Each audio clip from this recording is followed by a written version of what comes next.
Hello বন্ধুরা, কি অবস্থা? আজকে তোমার জন্য আসছে আরেকটা নিউ ভিডিও।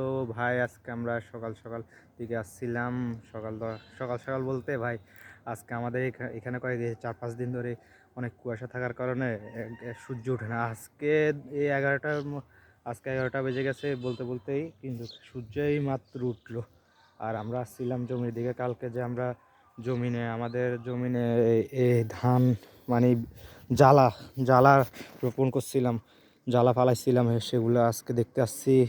এখন দেখে এগুলাতে জল চলে আসছে, আর জলগুলো এখন মানে সেচ দেওয়া লাগবে।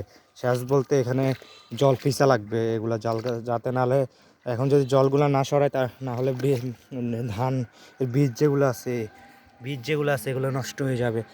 আর এগুলা তো মোটামুটি কয়েকদিন আগে হয়েছিল, এগুলা মোটামুটি উঠে আসছে।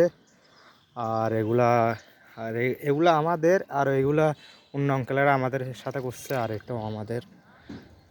আজকে আরও বলে আরও কিছু ধান করা লাগবে বলে। এগুলো হচ্ছে 92, আর এগুলো হচ্ছে 16।